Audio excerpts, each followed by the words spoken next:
Hey, this is Bob out at Sorrento Hill. It's a nice, beautiful, clear, sunny, but kind of cold and breezy day. And you know what? When I started this thing, I said, you know, I'm going to be as transparent and honest as possible because sometimes things go well and sometimes they don't, and it's human nature to want to show only the best of stuff. But I'm going to show you something that's kind of embarrassing today. This right here is a work table. Believe it or not. That looks pretty sad, doesn't it? And let me show you something else I've got over here. This is the area where my table saw is. Lots of dust under it. And over here, I have yet another supposed work table. And that's my router table. Can you imagine trying to use that router table? So, I finally got tired of looking for things and can't find things. And so today, what I'm going to do is take all that time that I spend wasting looking for things, and I'm going to do some cleanup and organizing here. I've got a dust bag that I'm going to install under my table saw, and over here on my belt sander, because I don't have any other place to fit them, I've got some containers. And I've had these things for 3-4 years, just sitting on a shelf inside the garage. And I thought, here I got a stack of, I got half my workspace taken up by stacks of wood that are cut that I could use to make a little bird feeder, and just scraps of stuff and tools and things like that. So I decided I'm going to spend some time getting this stuff all squared away, and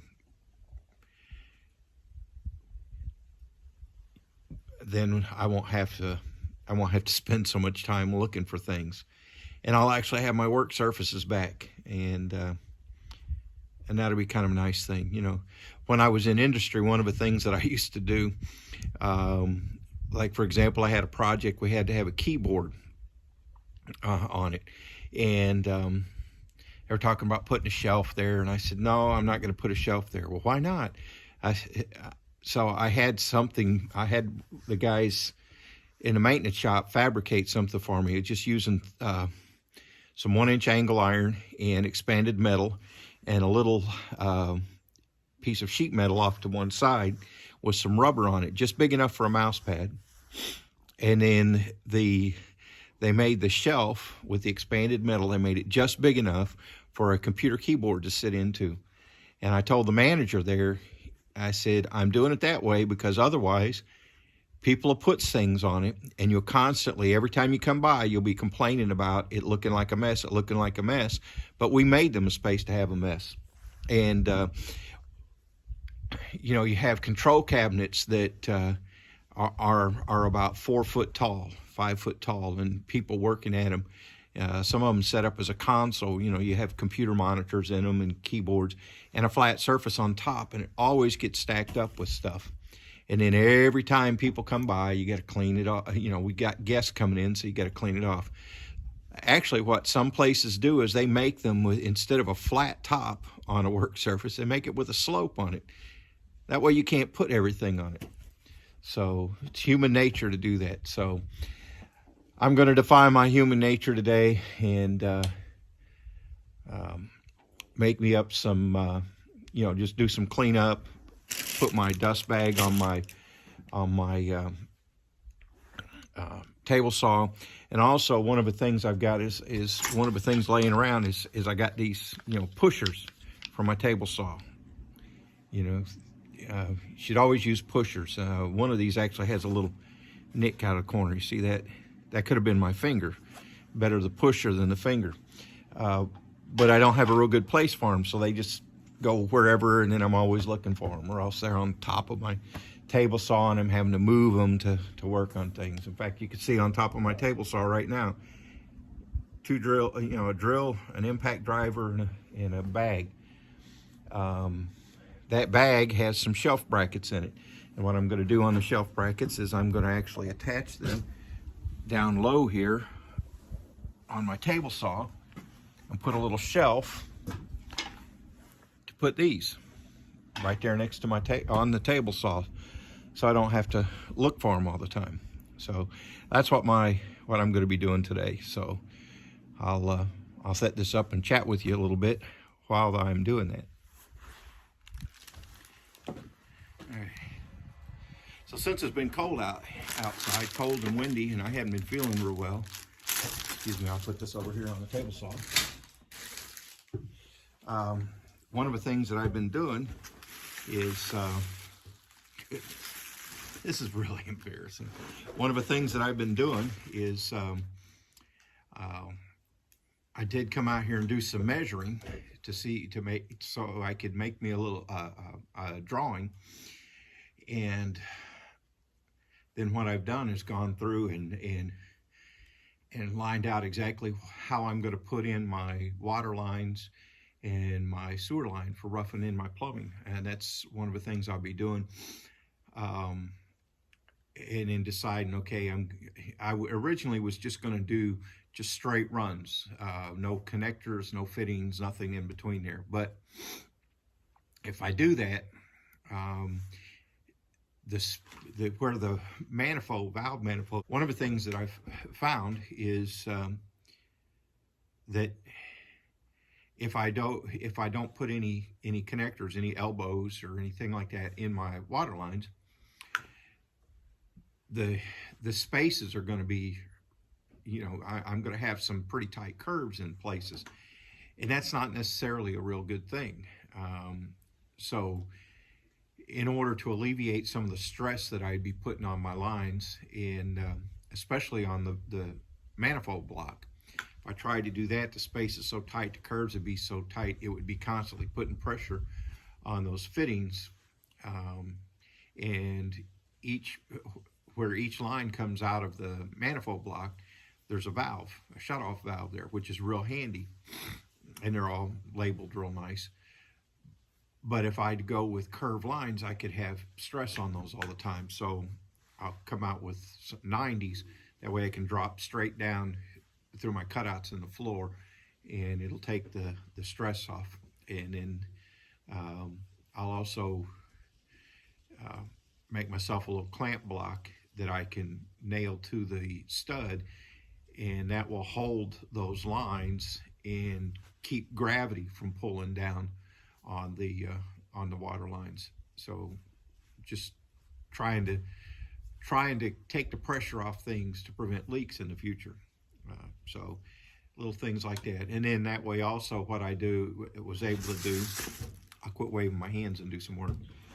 That way, what I was also able to do that way is make out a complete list of what I need to make those runs. All the fittings that I need, wherever I need a T, wherever I need a shut-off valve, things like that. So I could make a complete list of those. It also let me measure out my runs so I know how much PEX I need, and can chart those out the best way possible to save myself some trouble going forward. So, and did the same thing with the sewer line. How am I going to route that? How am I going to hang that? And my water lines will be up inside the floor joist. They'll be in the insulated space. So unless we leave the house unoccupied for a long period of time, they should never get cold enough to freeze, because the floor joists are 12-inch eye joists, 11 7/8-inch eye joists, and you've got the radiant heat up up against the floor. And then below the radiant heat tubing will be a layer of 1-inch foam board with a reflective film on top, the silver reflective film. There'll be an air gap there in that reflective heat, so there'll be the foam board, and then there'll be the R30 insulation. The thick insulation will be up underneath that, so it'll be super insulated. And then underneath that insulation, I'll get some hardware cloth and staple up to the bottom of the floor joist. That'll help hold the insulation up, plus mice and possums and rats and squirrels and the like, they don't like chewing on that hardware cloth. It's hard on their teeth, so I won't have to worry about them getting up there and building nests. And then eventually I'll end up coming along with some real thin Luan plywood and staple that up to the bottom there also to seal it all off, have my bottom sealed off. My sewer lines, I'm going to go ahead and I'll just run those underneath the floor joist. Instead of in the insulated space, they'll be hanging down underneath the floor joists. And once we get in, hopefully, but my goal is before next winter to have everything sealed off underneath. And again, I'll be using some of that foam board when I seal off, so it'll be insulated and won't be quite as cold. So hopefully that'll prevent my sewer line from freezing up. So anyway, making those plans lets me see what fittings I need and make up a list, go over it and double check, and that way when I go to the store, instead of trying to do it on memory, I've got a piece of paper I can look at there and check it off. It also lets me make sure, because I can check the websites on the stores, I can check and make sure this is something they actually stock that I'll be able to find, you know, and instead of being at a standpoint because I got a special order or something. And it also lets me check between websites, electrical stuff. Excuse me.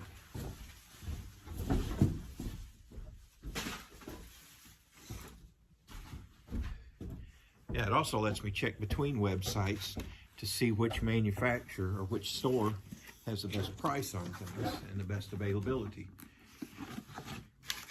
which is kind of convenient.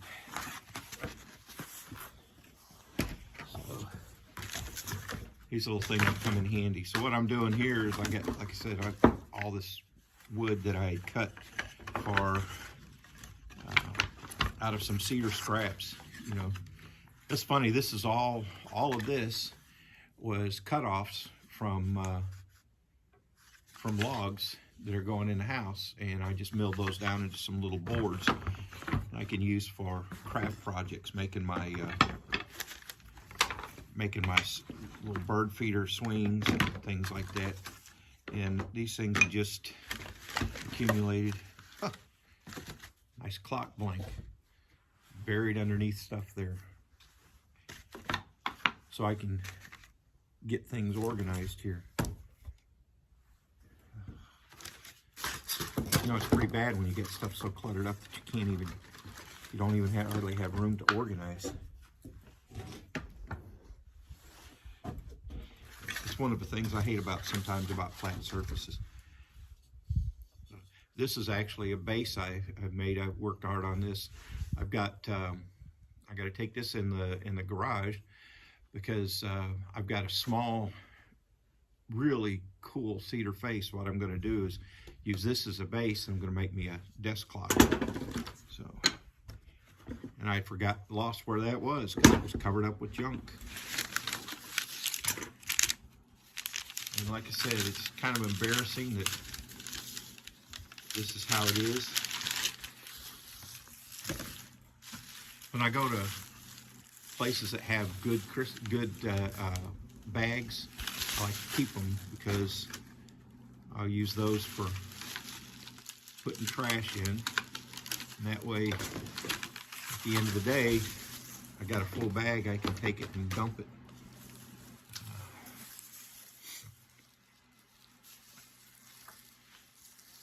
I got me a nail on one of my wall studs back there. I can hang the bag on to make it easier. By finding stuff here I didn't even realize I had anymore. And again, it's kind of embarrassing, but like I said, I told you I'd show you the good, the bad, the ugly. This is definitely the ugly. And I've got so much of this little wood here, I won't even be able to close the lid on this one.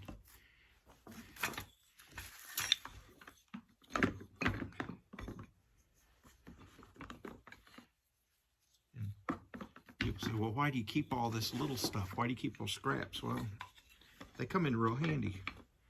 All right, I had so much of that, I used 2 boxes.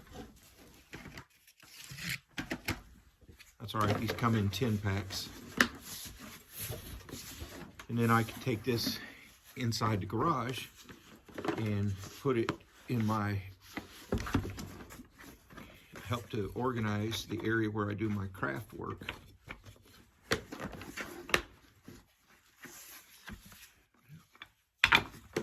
Definitely gonna have to have 2.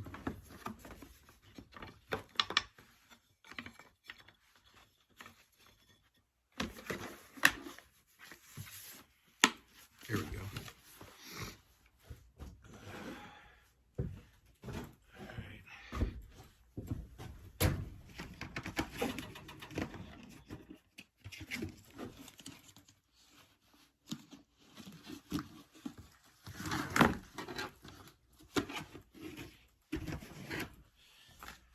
And then I got tools over here.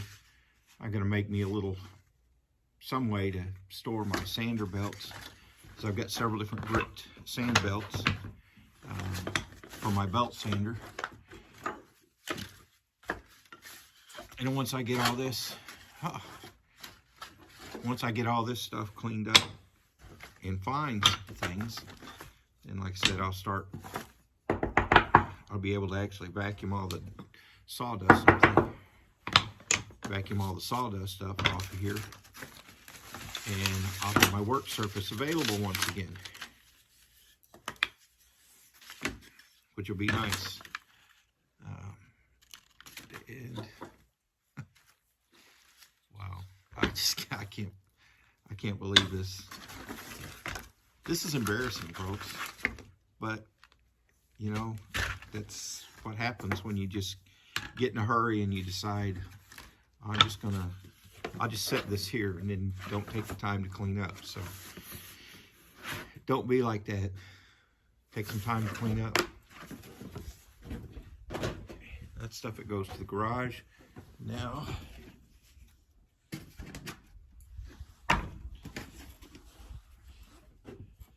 I've only got 2 more of these left.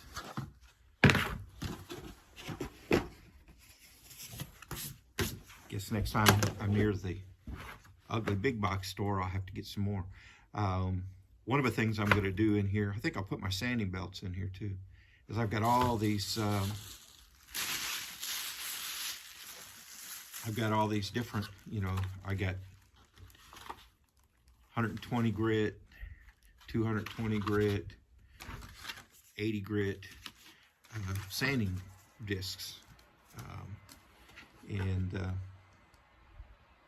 they're all scattered over here, so I think I'll put those in here.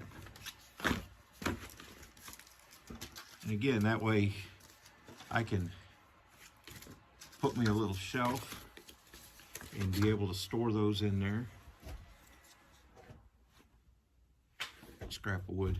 I got a little scrap heap out there for pieces of wood, and what I do every once in a while is I bring my wheelbarrow over there, scoop it up, and that's stuff that goes on the burn pile. Because even though I'm not real crazy about burning stuff, sometimes you have things you can't use, so you have to get rid of. And again,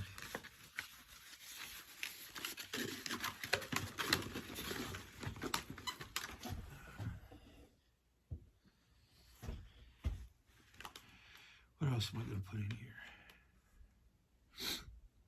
And then I've got all kinds of tools to put up. Another thing. I see, this is what's really bad. I went out and bought more sanding discs because I couldn't find the other ones that I just found when I was cleaning up. Another reason why you should keep your area cleaned up. All right. Now the time to put tools up. That's another thing I'm bad about. Take a tool and set it down. I've got a tool cart in there, toolbox in there, in what's going to be the bedroom to put stuff on, and I haven't been very good about putting tools on it. So, and maybe I'll find, this way I'll find my little hockey puck cleaner, or sharpener as well, the one that I use for my chisels. I can't find it right now. I get no idea where I put it. And that's what happens when you don't keep your work area clean. I said this is pretty embarrassing, but you know, I think we all do this from time to time. Hopefully this will be a motivation to you to kind of pick up after yourself, keep your area cleaned up. Then you have work surface that you can actually use. And then you don't spend quite so much time looking for things every time you need something. I waste a lot of time doing that. I'm getting tired of that. So, all right, that's what I'm doing today. So, you know, we went over. I got my drawings done for my water lines, for my sewer lines, so that over the next couple weeks, when our instead of pulling cash out from the bank, I've got plenty of other projects to do. So, I'm waiting for our tax return to come back, and then I'll go out and buy that stuff, and then I'll be crawling underneath the house, put my water lines in. So I'll share some of that with you, and that'll be nice to have that done. And it just feels good to be checking things off the list. You know, I got my electrical roughing done. I've got about half of my breakers terminated. I'm going to finish the other half this coming week. We've got rain moving in again this week, so that'll be a good rainy day project. So I'll clean up in that area, and then I'll finish putting my breakers in. And then beginning of March, looks like it's going to be the first window that I'll have to get back to doing cordwood for the cordwood walls.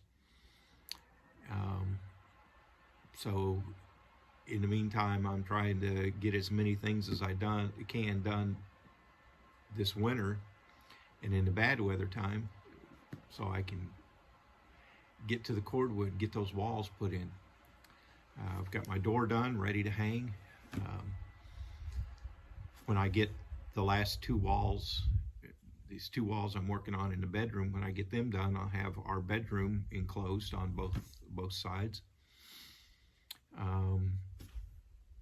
And then I'm going to go ahead and put the windows in those walls while I have my scaffold, everything over there, so that I can get up high with the cordwood. I'll before I move that all over to the next place I'm working, I'll go ahead and get those windows put in.